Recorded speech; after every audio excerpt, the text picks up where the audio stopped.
प्यारे बच्चों, आज हम एक ऐसे विषय पर चर्चा करेंगे जो प्रासंगिक भी है। वर्तमान परिवेश में कई जगह ऐसा महसूस हो रहा है। हमें ऐसा लगने लगा कि पढ़ाई करके या तो बोर हो गए हैं या पढ़ाई में हमारा मन नहीं लग रहा है। तो उसके लिए हमारा जो विद्यार्थी जीवन है, उसका जो धर्म है, उसको समझने की हम एक कहानी के माध्यम से प्रयास करेंगे। कहानी का भाव, उस पर हमें ध्यान देना है कि कहानी हमें किस ओर ले जा रही है। तो ऐसी बहुत सारी हम कोशिश करेंगे मोटिवेशनल स्टोरी सुन करके उन्हें जीवन में उतारने की, ताकि हमारे जो विपरीत परिस्थितियों का समय है वो हम उससे संभाल सकें। और वो कहानी है एक किसान की, जो वर्तमान में हमारे को कभी कभी ऐसा लग रहा है पढ़ाई में मन नहीं लग रहा है, या बहुत ज़्यादा पढ़ चुके हैं, थकान सी लगने लगी है।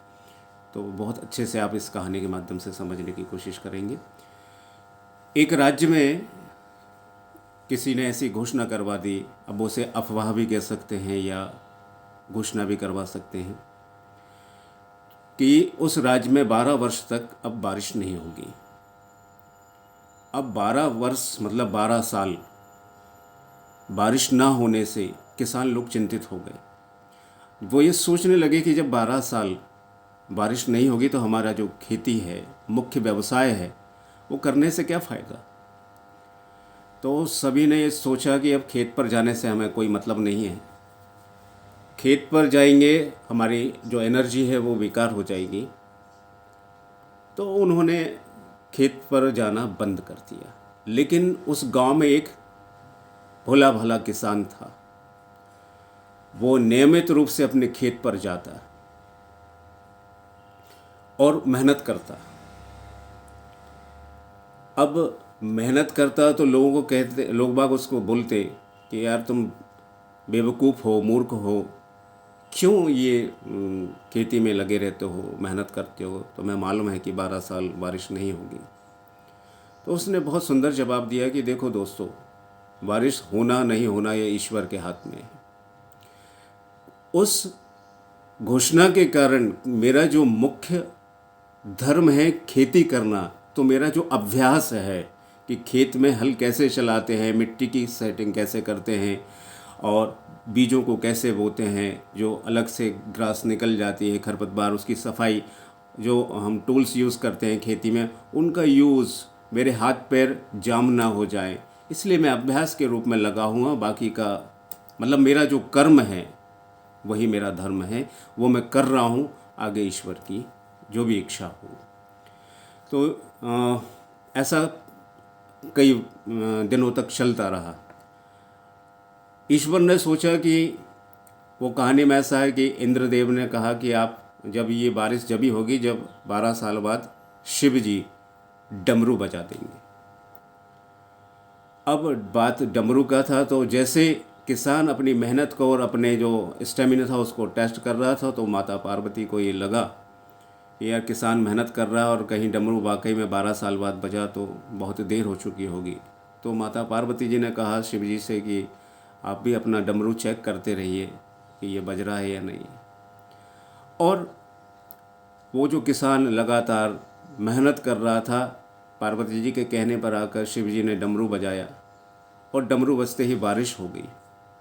अब बारिश होने से हुआ ये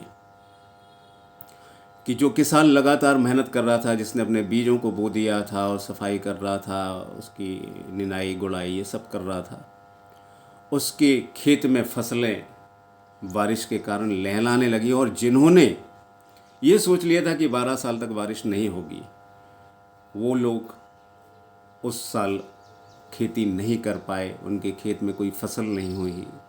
तो यहाँ सिर्फ एक कहानी के माध्यम से तात्पर्य यही है कि ये जो अभी महामारी का समय है, ये वर्तमान में आज नहीं तो कल ख़त्म होने वाला है, समाप्त होगा ही होगा, हमेशा नहीं रहने वाला है। तो हमारा जो छात्र धर्म है, अभ्यास करते रहना, हमारे पेन का बराबर यूज़ करना, हाथों से लिखते रहना, ये हमारा छात्र धर्म है। हम बराबर अभ्यास करते रहें, पढ़ते रहें, रीडिंग स्किल्स बढ़ाते रहें, लिखने का अभ्यास करते रहें कि छूट ना जाए। तो जो इस रास्ते पर उस किसान की तरह मेहनत करते रहेंगे, अपने लक्ष्य को प्राप्त हो जाएंगे और उनका परिणाम भी बहुत अच्छा होगा। और जो ये सोच लेंगे कि बारिश नहीं होनी है, तो ये मान के चलिए उनके अभ्यास में कमी आ जाएगी और उनका परिणाम उतना संतोषजनक नहीं मिलेगा। इसलिए ये समय जो है, इस समय का हम सदुपयोग करें, ये हमें मजबूत बनाने के लिए आया है। हमारी जो छात्र धर्म की स्किल्स हैं, अपने इंसाइक्लोपीडिया आप पढ़िए और उनसे अलग अलग क्षेत्रों के जो ज्ञान है उसे हासिल करने की कोशिश करिए, अपडेट करिए अपने आप को। और इस समय का जो उसने सदुपयोग कर लिया वो बहुत आगे निकल जाएगा। इसे वरदान समझ करके आप अपनी मेहनत निरंतर करते रहें, अभ्यास करते रहें, उस किसान की तरह जिसने उस झूठी अफवाह पर या जो भी एक घोषणा थी कि बारिश नहीं होगी, ऐसा ध्यान नहीं दें। समय ज़रूर बदलेगा, अच्छा समय अवश्य आएगा। थोड़ा सा धैर्य रखें और अपना छात्र धर्म निरंतर करते रहें। सभी से आशा है सब स्वस्थ रहेंगे, मस्त रहेंगे। बस अपना जो लक्ष्य है उसे हासिल करने के लिए निरंतर अभ्यास करते रहें। Have a nice day.